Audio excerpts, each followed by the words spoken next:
Hey guys, it's Mark with Spiguyver Backpacking. Thanks for joining me today. I'm out here in my backyard.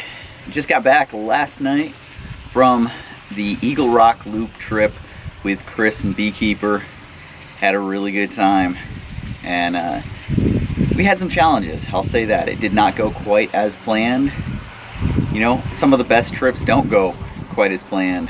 They're the ones that you definitely remember. A little bit of challenge on a trip seems to make it something that you remember, that sticks with you, and it's one of those ones that you talk about for a long time to come. So that's kind of what this past weekend was like. So let's talk about it. Let's go.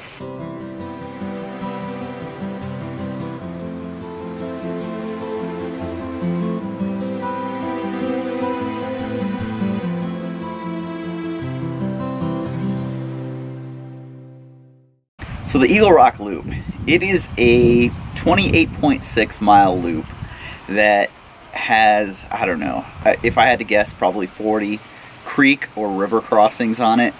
And so the whole time you're waiting for the next river crossing, or you're figuring out where you can or cannot cross. And so we went into it this weekend, Friday, Saturday, and Sunday, and the weather did not really cooperate. It rained Thursday, it rained all day Friday, it rained on us Saturday. So we kind of went out there with open minds that it may present some challenges that we'd have to overcome, and that absolutely happened. What we had planned, well, first of all, we didn't go out there with a strict plan of we're going to make it to this campsite at this night. We went out there just saying, hey, we're going to go as far as we can. We knew that the first day was going to be the hardest day as far as terrain goes. We had 6 mountains to go over, and actually from our campsite it ended up being 7 mountains we had to go over that day. So that was something we had to keep in mind as we were going, and keep everything realistic as far as what we could do, how far we could go. And knowing that, you know, Mike and I are a little out of shape. Chris has been out almost every weekend this winter, so he's in a lot better shape than we are. So it was good to have him push us a little bit.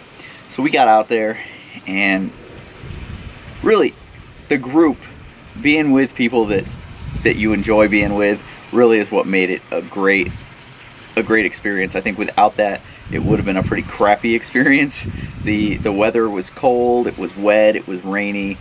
We had thunderstorms, we had some flooding, we had all kinds of things to really work around and deal with. So you'll see that in the trip video, which will be coming out pretty soon. The other part of the trip video that I know people are really going to want to stay tuned for is the comparison between the Dream Hammock Sparrow, the Dutch Wear Gear Chameleon, and the Warbonnet Blackbird XLC. So those 3 hammocks went out there with me. So I had 3 nights out there.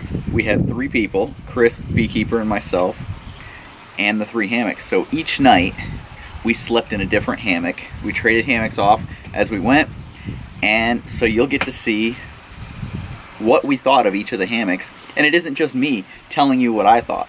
It's a little bit of a mix, you know. We've got one guy that has a chameleon, and that's what he sleeps in. We've got Mike or Beekeeper that has several different hammocks that he sleeps in, none of which are any of these 3 that we're discussing.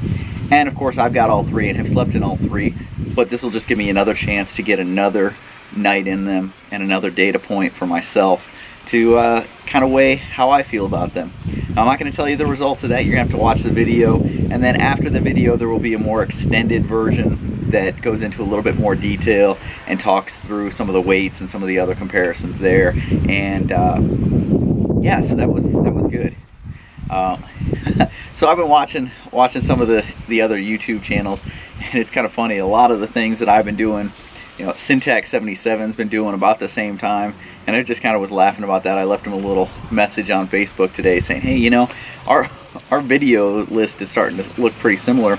I know that Dutch just sent him a bunch of gear. He showed that on one of his mail call videos, where he's going to be doing a video showing some of the stuff with the chameleon. And just so happens I'm doing the exact same thing. So both Syntax 77 and myself will have a video kind of going through a lot of the stuff that you can do with a chameleon. That's going to be coming out relatively soon, probably in the next 2 to 3 weeks from myself, and I can't speak for Syntax, but I'm sure it's about the same timeline. We are still planning a big trip this summer. I know summer's getting closer. Everyone's getting excited for that. The weather's starting to change. It's nice out here today. And so we were throwing around lots of different ideas, you know, California and the Sierras, Colorado, Utah.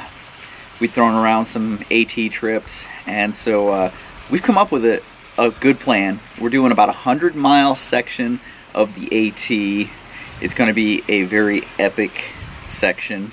For those of you that know much about the AT, you could probably start piecing some of that together, thinking AT and epic and 100 miles or so. You might be able to put it together. But I'm not going to announce exactly where it is quite yet.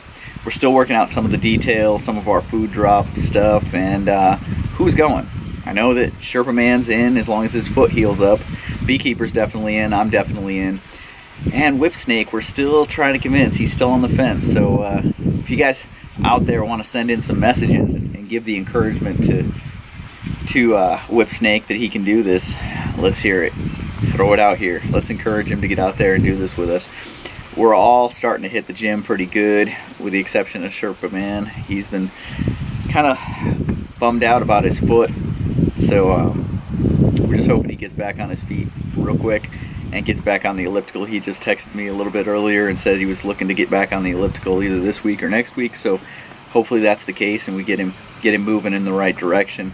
But I know that both Beekeeper and I've seen from Whip Snake that he's been in the gym quite a bit too. So we're all working to try and get in shape, lose a little bit of weight, and be ready for the effort, because it is going to take a lot of effort. Hint number 2.